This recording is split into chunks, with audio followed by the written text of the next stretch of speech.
Alright, listen, yeah. During this video, you're gonna see the thing start glitching and that, yeah? Don't worry about the animation, don't worry about the video quality, innit? Yeah, you're here to listen and learn, innit? Yeah. So anyway, enjoy the video. We're back again.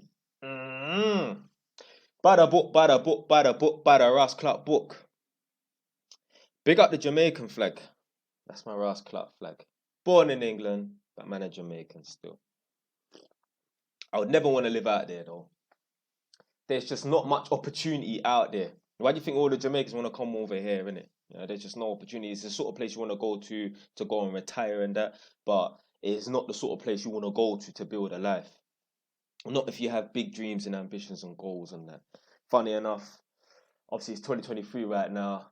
I spoke to my auntie Joyce, big up auntie Joyce in Jamaica. I spoke to my auntie, I think like November or December 2022. And I was at my mum's yard on the weekend. Actually, it was Friday night. I was at my mum's yard, and my mum got a WhatsApp video call from my auntie Joyce in Jamaica. So obviously, my auntie Joyce is just phoning my mum to chat to her, and she didn't realize I was there, innit? So man jumped on the phone, innit? And she's like, "Oh, Jelani, when you gonna come back to Jamaica?" I'm thinking, I'm like, you know the one that you're just like, yeah, soon. Listen, I'm not interested in going on no holidays whatsoever. Yeah. Listen, man got a property up in Egypt. I still haven't been over there. Yeah, I ain't been on holiday since 2016. Man, dragging my rascal heels. And the only reason why I went on holiday is because one of my guys booked it for me. Yeah, I'm not in no rush to go nowhere. Yeah, and I've got a reason to be leaving the country, like going to Egypt and that. So, boy, Auntie Jess, I don't know when you're gonna see me, but yeah. Anyway, today's video, we're gonna look at some numbers and some percentages and that. Man, like looking at statistics and that. So this is about like home ownership and property ownership and that, and people then forget on the property ladder and that. As we know already, as we Ross Clark know already, the Indian man them, they got the property thing on smash, blood. And I found some interesting statistics. Now I heard, maybe the information source was a little bit incorrect or whatever, but someone said that 75% of properties in the UK are owned by Indian people. And yeah, that's kind of false, isn't it? But as you can see here, so this is a percentage of number of households in thousands that own their own home. So if we go down the list, third down the list, below Chinese, you got 74%. So basically what that's saying is, let's say you had 100 Indian households, yeah? So 100 Indian households. 74% of those households would own their own property, yeah? So if you had 100 houses and each house has an Indian family in, 74% of those houses would be owned by the Indian people that live in there. And the 26 other percent of people that are Indian that live in those other houses, they just rent, whether it's council or private rent from a landlord, doesn't matter any. Yeah. So 74% of Indian people that live in a house own their yard. Yeah. As opposed to, we go down the bottom of the list, only 20% of African people own their property, and only 40% of black people own their property. Which I'm actually sorry, Caribbean people own their property, which is quite good, to be fair. I'd expected it to be a lot lower. I didn't expect African people to be way down, because it's not about the amount of people, it's about the percentage. So it doesn't matter if there's 20 million African people over here or 20 million Caribbean. It's all about the percentage. And obviously, the larger the number, usually, the less you're gonna get, if that makes sense. So yeah, I'm actually quite surprised to see 40% of Caribbean people actually own their own property, as opposed to 20. Because I would say African people got their head more screwed on than us Jamaicans, unfortunately.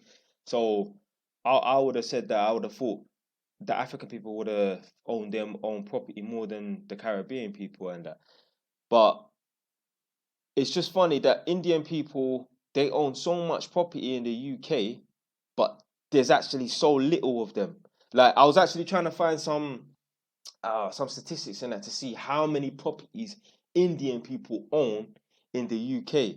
Now I did see something earlier. Let me see if I can find it right now. One sec.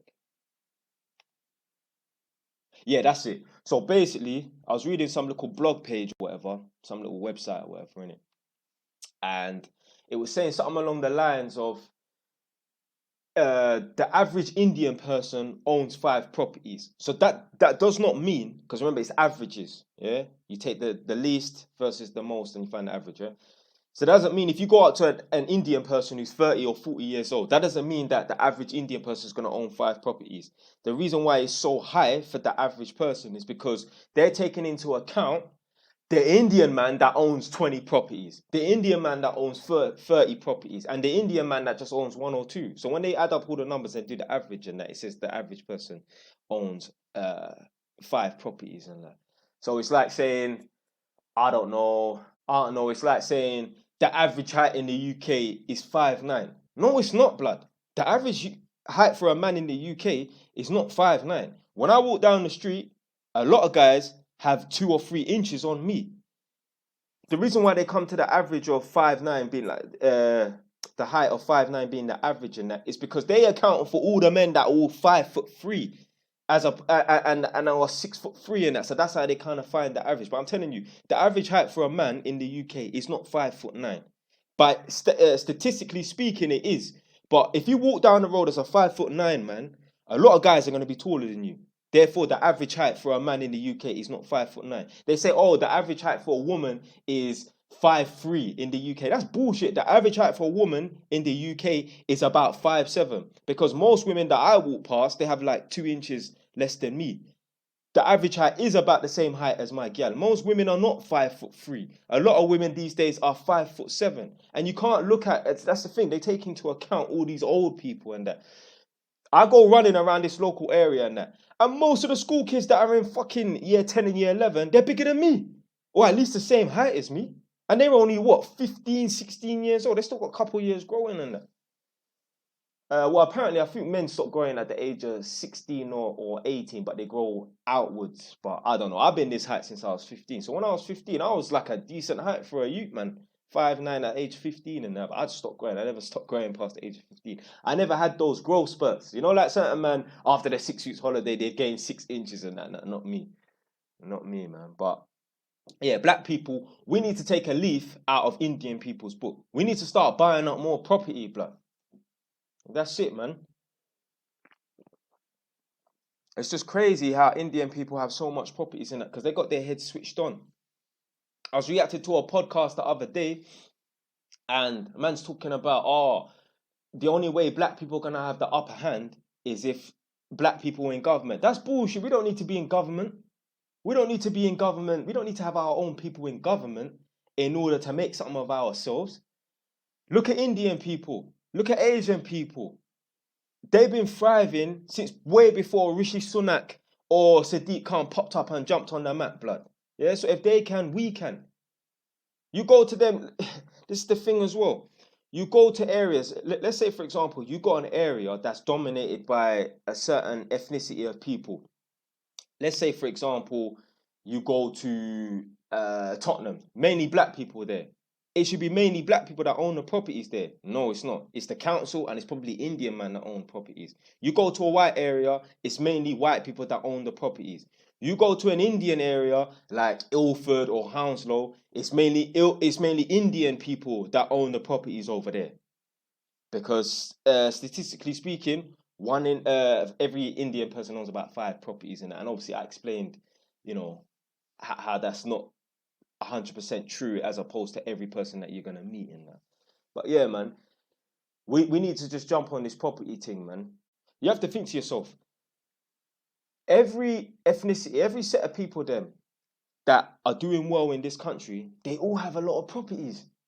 Indian man, Jew man, man that come over from China, they're all doing well for themselves. And it's funny that they all have a lot of properties behind there, yeah? Fam, property is the way forward, man. Like, I'm trying to be like them Indian people, man.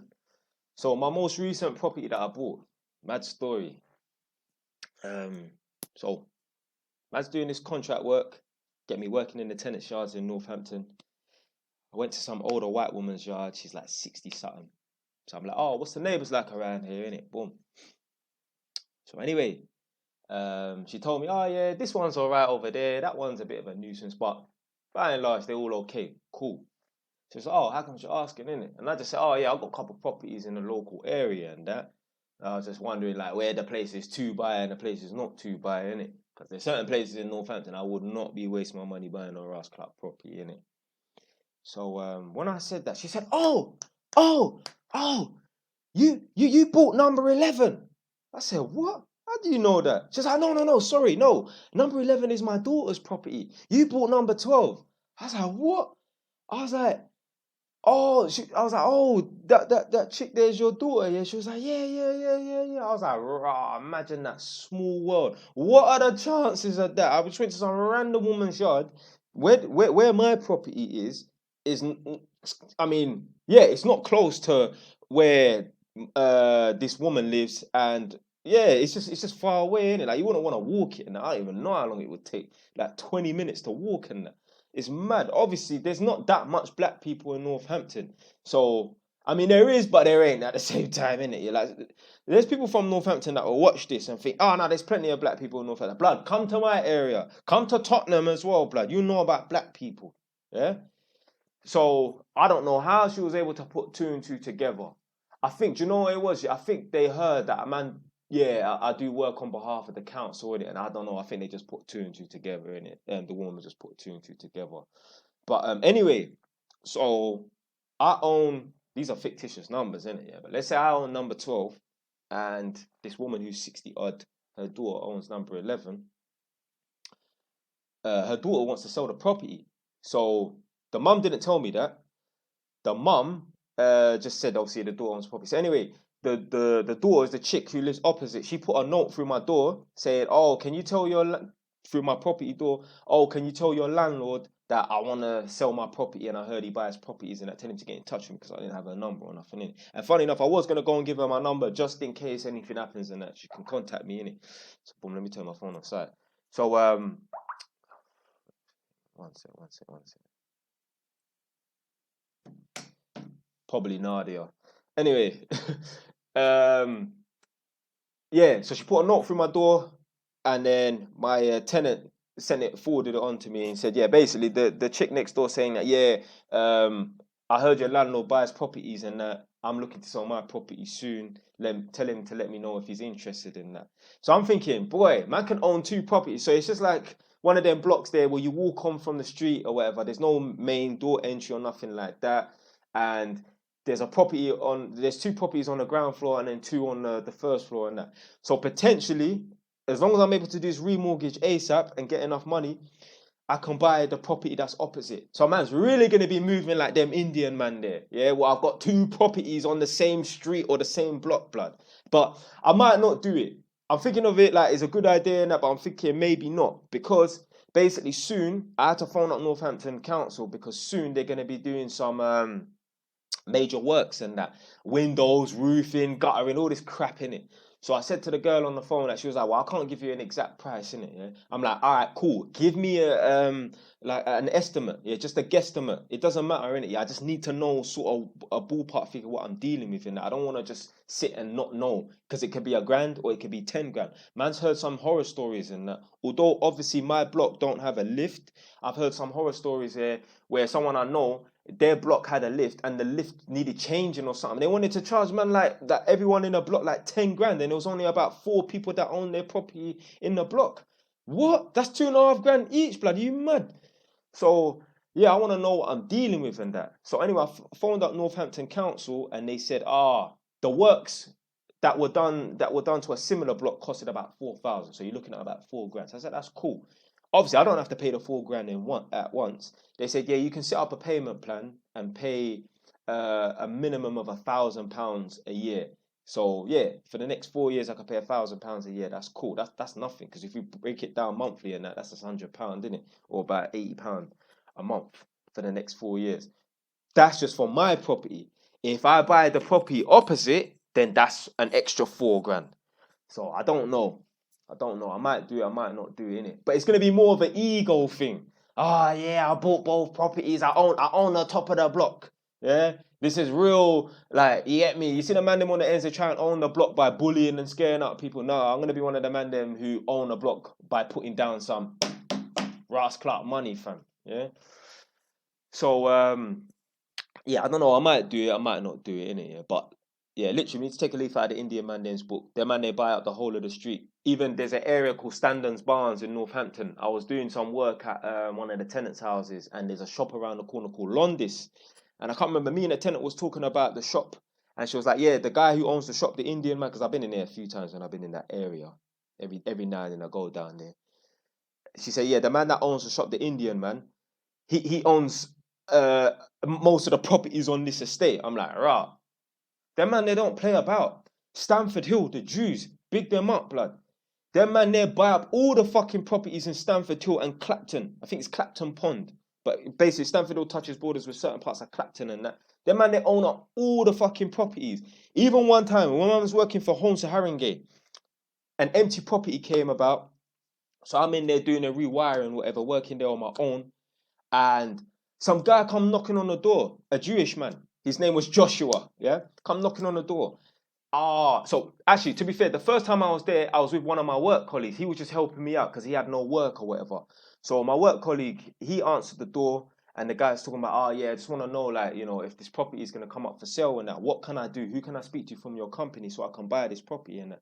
And my colleague said, he's not too sure what he's going to do is because he's going to be here for the next day or so or something like that. He said he will see if he can get the guy's number. Anyway, my colleague, he pissed off and went somewhere else, and the guy come knocking back and next time, like the next day or the day after, whatever, innit. Oh yeah, just want to know if you lot got that number. I said to him, my friend, I don't know, innit. Yeah, like you're gonna have to phone up Haringey Council and thing. They want to buy up the whole of the fucking street for one and two reasons. Yeah, the first reason, obviously, they want to keep it a Jewish community and that, and for two, they don't want no riffraff coming over. Yeah, because think about it, it's a council house. They could put any old ratchet ass family in that yard next to the. I don't know. There could have been a Jewish family on either side, and they feel like they will just disrupt, obviously, the community and that. So yeah, man, we need to take a leaf out of the Indian man name book. We need to take a leaf out of the Jewish man name book. Them man, they own up the whole of Stamford Hill, the whole of Golders Green, blood. That's what it's about. Yeah, man. But anyway, man, that's it for today, man. Stay wise. Done, though.